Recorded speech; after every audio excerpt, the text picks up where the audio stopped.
ناظرین، دنیا کی تاریخ میں بہت کم ایسا ہوا ہے کہ کسی ملک پر بغیر اعلان جنگ کیے حملہ کیا گیا ہو۔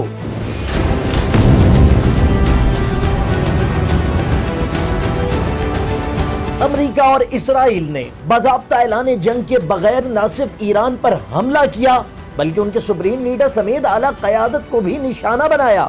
دنیا میں ان کے اس اقدام کو پسندیدگی کی نگاہ سے نہیں دیکھا گیا۔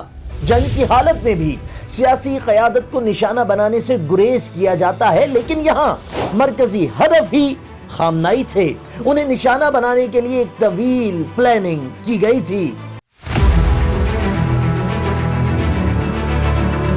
آیت اللہ خامنائی کو قتل کرنے میں امریکی انٹیلیجنس اور اسرائیلی ہیکنگ نے خاص کردار ادا کیا۔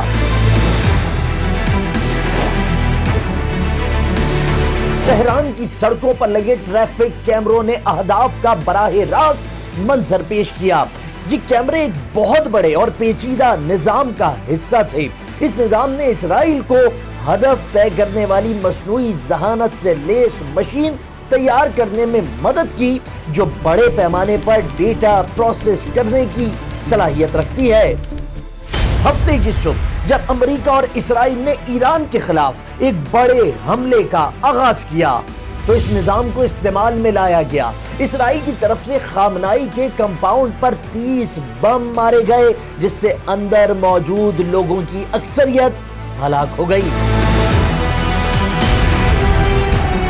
اس کارروائی کا بنیادی ہدف ایران کے سپریم لیڈر علی خامنائی تھے، جن کے بارے میں اسرائیلی حکام کا خیال تھا کہ وہ دن کے وقت خود کو کم غیر محفوظ محسوس کرتے ہیں۔ اسرائیل نے چند گھنٹوں کے اندر ہی حملے کی کامیابی کا دعویٰ کیا، حالانکہ اسے یقین نہیں تھا کہ خامنائی ہلاک ہو چکے ہیں۔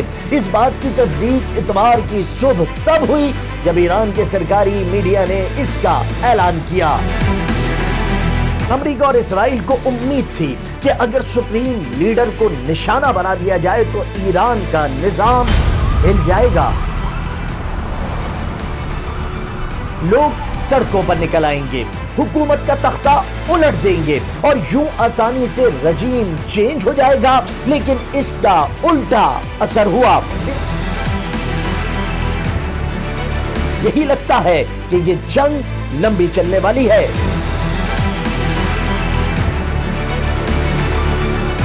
اگر یہ جنگ لمبی چلتی ہے تو پھر اس کے اثرات نہ صرف خطے بلکہ پوری دنیا پر مرتب ہوں گے۔ جس طرح سے ایران نے خطے میں امریکی مفادات کو نشانہ بنایا، اس سے پورا خطہ جنگ کی لپیٹ میں آ گیا۔ متحدہ عرب امارات، قطر، بحرین میں امریکی اڈوں اور مفادات پر حملے کیے گئے۔ اس نے جنگ کا نقشہ بدل کر رکھ دیا۔ اس سے نہ صرف جنگ کا دائرہ کار وسیع ہوا بلکہ معیشت کو بھی شدید جھٹکا لگا۔ اگر ان ملکوں کے معاشی مفادات کو نشانہ بنایا جاتا ہے تو ہو سکتا ہے کہ یہ بھی ایران کے خلاف جوابی کارروائی پر مجبور ہو جائیں۔ یوں جنگ ایک بڑے خطے کو اپنی لپیٹ میں لے لے گی جس کے دنیا کے لیے اچھے اثرات نہیں ہوں گے۔ اس جنگ کے معاشی اثرات بھی دنیا پر مرتب ہونا شروع ہو گئے ہیں۔ سب سے پہلے ایران کی جانب سے آبنائے ہرمز بند کی گئی۔ یہ تیل کے لیے ایک اہم گزرگاہ ہے۔ یہاں سے دنیا کا 20% تیل اور گیس گزرتی ہے۔ خلیجی ملکوں کی تجارت بھی اسی راستے سے ہوتی ہے۔ اس کی بندش کے اثرات صرف خطہ ہی نہیں بلکہ پوری دنیا محسوس کرے گی۔ تیل کی قیمتوں میں اضافہ ہو جائے گا جس سے عالمی معیشت ہل کے رہ جائے گی۔ تجزیہ کاروں کے مطابق اگر عالمی منڈی میں تیل کی قیمت میں $10 فی بیرل کا اضافہ ہوتا ہے تو پاکستان جیسے ممالک کے لیے اس کا بوجھ اٹھانا بہت ہی مشکل ہو جاتا ہے۔ تیل $10 بڑھنے سے پاکستان کے کرنٹ کھاتے میں $2 ارب کا اضافہ ہو جائے گا۔ یہ ایک لڑکھڑاتی ہوئی معیشت کے لیے بہت بڑا جھٹکا ہے۔ اگر تیل اور گیس مہنگے ہوتے ہیں تو اس کے اثرات مینوفیکچرنگ پر بھی آئیں گے اور وہ سارا بوجھ بھی عوام کی طرف منتقل ہوگا۔ یوں مہنگائی کی ایک نئی لہر عوام کی کمر توڑ کر رکھ دے گی۔